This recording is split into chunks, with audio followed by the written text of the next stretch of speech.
Every morning, Emily, a small-town waitress, served coffee to an old woman who wore the same faded coat and quiet smile. No one paid her much attention, until the day 4 black SUVs pulled up outside the diner and men in suits with earpieces stepped out. When they said, "We're here for Mrs. Harrington," the entire town froze. What Emily discovered next changed her life forever. If you love stories that start ordinary but end with jaw-dropping truth, stay till the end. And don't forget to hit that subscribe button for more heart-pounding stories that'll make you believe in miracles hidden in plain sight. The morning rush at Clover Diner was always the same. Coffee brewing, bacon sizzling, and the same crowd of regulars filling their usual seats. Emily Jones moved between tables with the ease of someone who had done this 1,000 times before.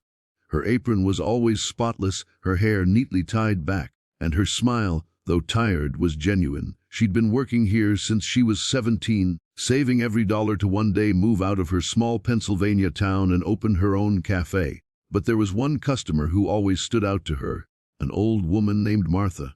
She sat in the corner booth by the window, wearing a pale blue coat no matter the weather, her white hair pinned up neatly, and a string of pearls around her neck that had clearly seen better days. Every morning at 7:30 sharp, Martha would order the same thing, black coffee and a slice of apple pie. She never spoke much. She'd simply thank Emily with a warm, wrinkled smile, leave a small tip, and quietly read the newspaper she carried folded under her arm. But one morning Emily noticed something different. Martha's hands trembled as she reached for her coffee. Her face looked pale. Without thinking, Emily rushed over, steadying the cup before it spilled. "Are you all right, Mom?" Martha blinked up at her, startled. Then she smiled faintly. "Oh, I'm fine, dear. Just feeling a little lightheaded today." Emily didn't buy it. "You should eat something more than pie," she said softly. "I'll bring you some oatmeal on the house." Martha hesitated but eventually nodded. From that day on, Emily started bringing her little extras, a warm muffin, some toast, sometimes a cup of soup. Martha always protested, but Emily insisted. Soon, a quiet friendship formed between them. Over time, Emily learned that Martha lived alone in a small, crumbling house just outside town. Her husband had passed away years ago, and she had no children, at least none that she ever spoke of. She said she'd once worked as a teacher, and that life had been kind to her once, but she didn't dwell on the past. What struck Emily most was Martha's grace. No matter how shabby her coat, no matter how frail she looked, she carried herself like someone who had known great dignity. Months passed. Winter turned to spring, and every morning Martha showed up like clockwork, until one day she didn't.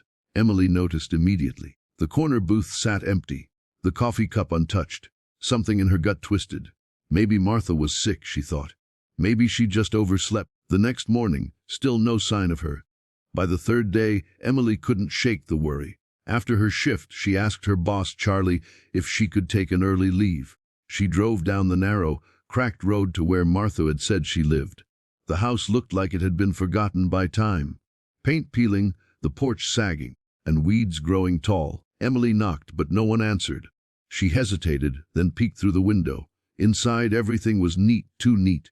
The newspaper on the table was 3 days old. A cold cup of tea sat beside it. Emily called the local police, worried something had happened. They checked the house, but there was no sign of foul play. "Maybe she's visiting family," the officer said. But Emily shook her head. "She told me she didn't have anyone."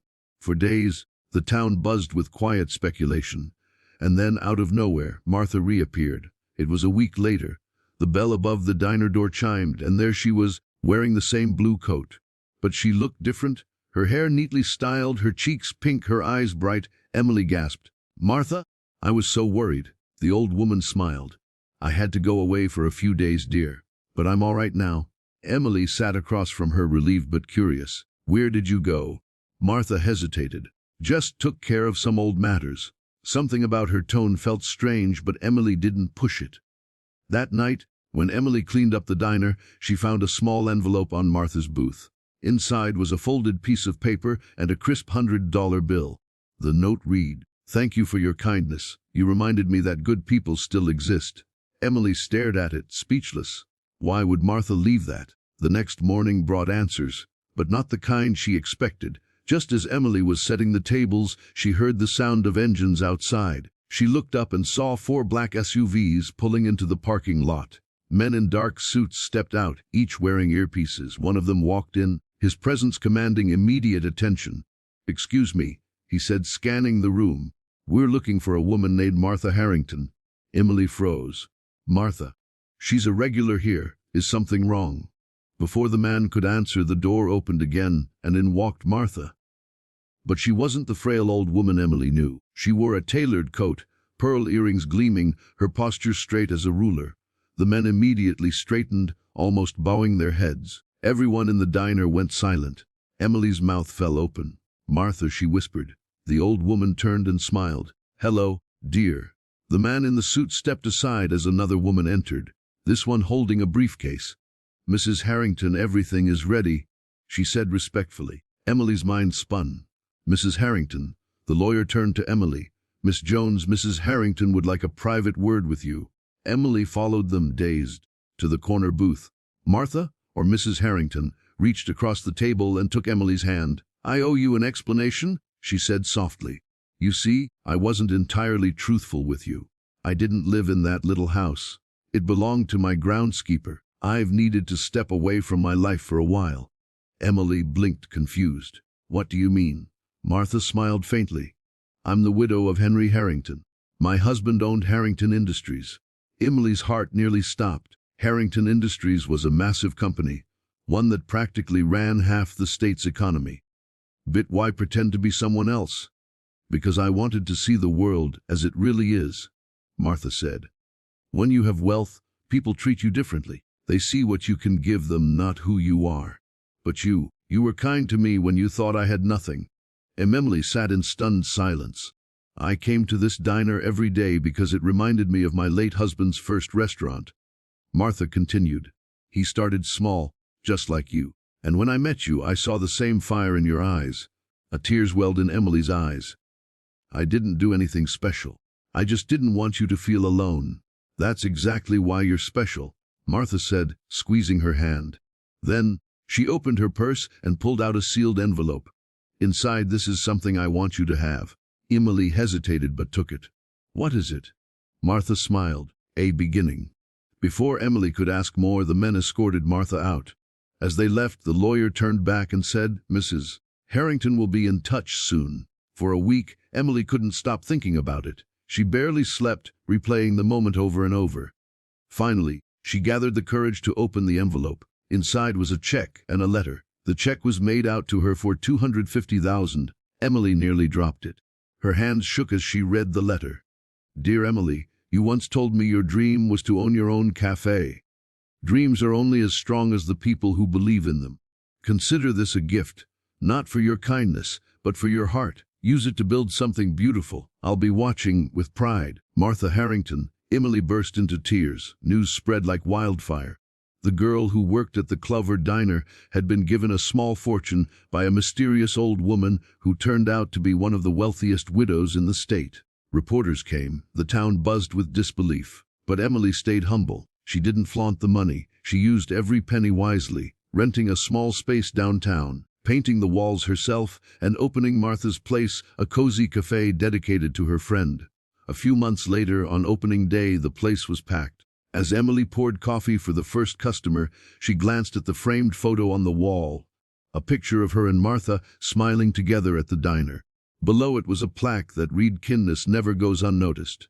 But the story didn't end there. One rainy afternoon, as Emily was closing up, a familiar car pulled up outside, a black SUV, the same kind Martha used to ride in. Emily's heart skipped. The back door opened, and the lawyer stepped out. "Miss Jones," she said with a smile. "Mrs. Harrington asked me to deliver something." She handed Emily a small velvet box.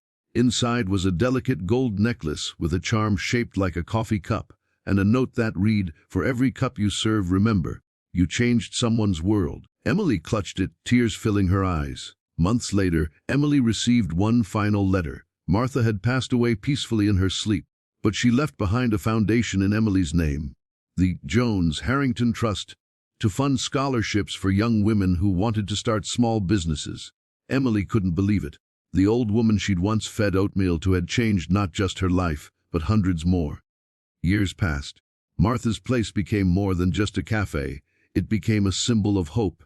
People came from all over the state to hear Emily's story, to feel inspired by how a single act of kindness had rippled into something far greater. And every morning at exactly 7:30, Emily would pour a black coffee and place a slice of apple pie by the corner window, just like old times. Sometimes, when the sunlight hit the glass just right, she swore she could see Martha sitting there, smiling softly, watching over her.